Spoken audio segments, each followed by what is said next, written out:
Okay, I'm going to do a little video on how I shape my 4 loaves of sourdough sandwich bread. I make this at least once a week.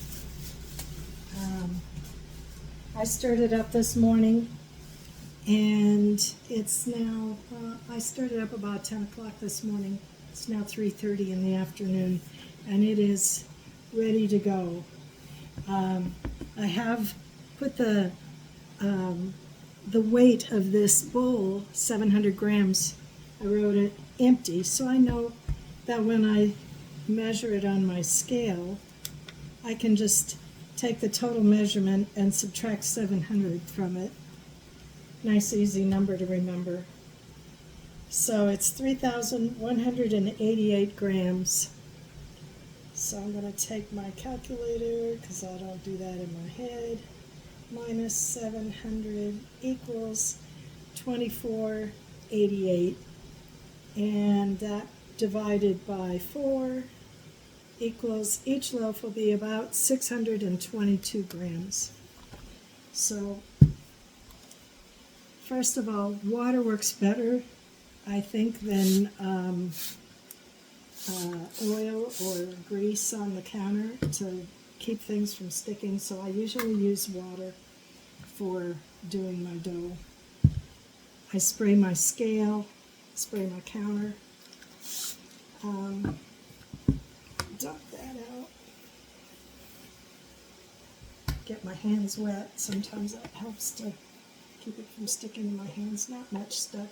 I did oil the bowl before I put the dough in. Came out pretty clean. So I'm looking for 622 grams for a loaf. I'm just going to take a guess at this. Looks close.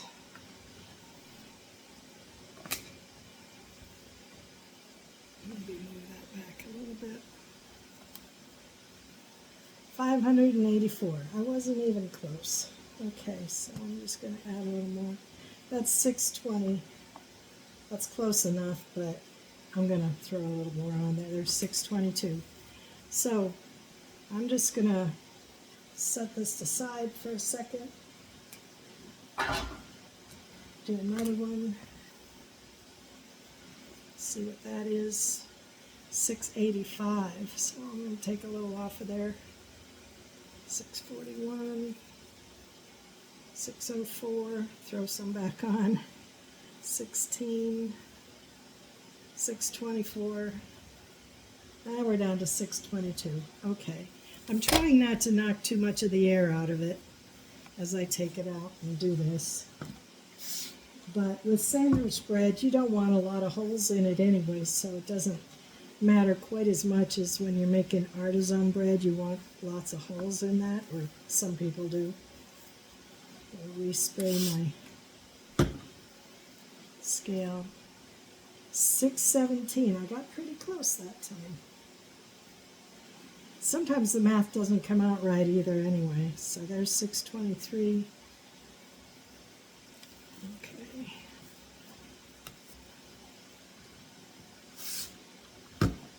And let's see if this last one comes out to 622. I don't know.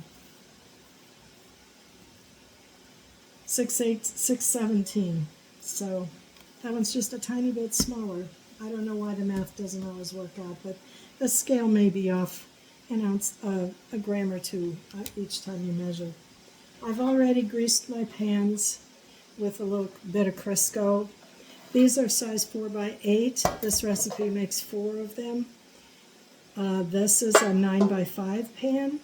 I like the smaller pans, and that's what I always use. My mom used to do the big pans, the nice big loaves of bread, but just to be calorie conscious, I can eat two slices of this for less calories than 2 slices of a 9 by 5 pan. So it kind of is a natural way of keeping my calories down. And that's a good thing, because I have trouble doing that. So I'm just going to, no, I don't need the scale anymore. Just going to kind of spread it out. And it works best if you kind of make it into a little bit of a triangle. Because what you're going to do is kind of roll the sides in a little bit and pull this part towards you. I don't know if you can see this. And I just pull it together. This is 100% whole wheat, white whole wheat. It's wheat Montana wheat that I ground myself this morning in my flour mill. And put it upside down in the pan. And I kind of smash it down a little to get it in the corners. And then I flip it over because this kind of greases the top a little bit doing it this way. And then lay it back into the pan. And there you go. That's one. So very easy. It's drying out pretty fast. I've got fans going. It's 112 degrees here today. And it's not a great day for making bread, but I need bread and I don't like to buy it.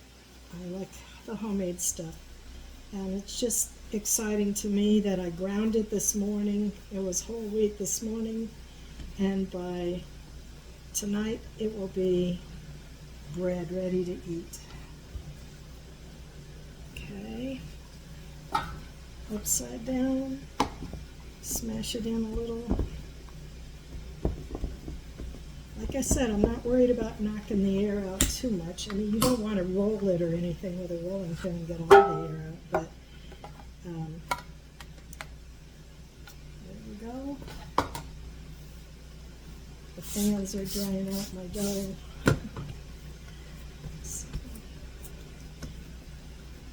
But this is a simple recipe. I made it in my Bosch mixer because I can do 4 loaves in my Bosch.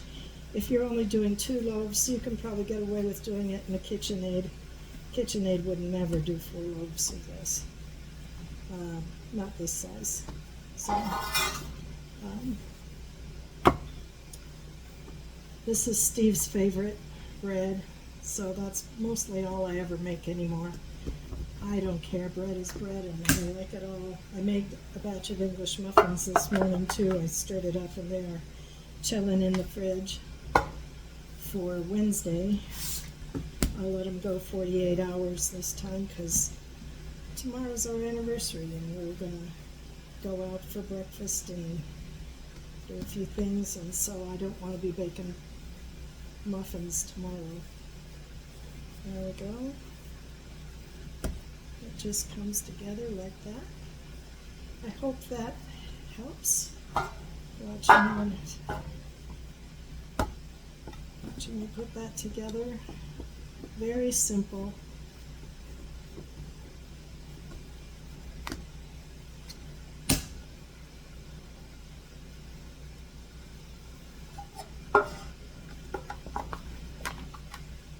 Okay, got 4 loaves ready to rise.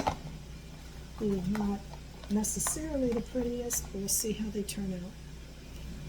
Check this out. I don't know.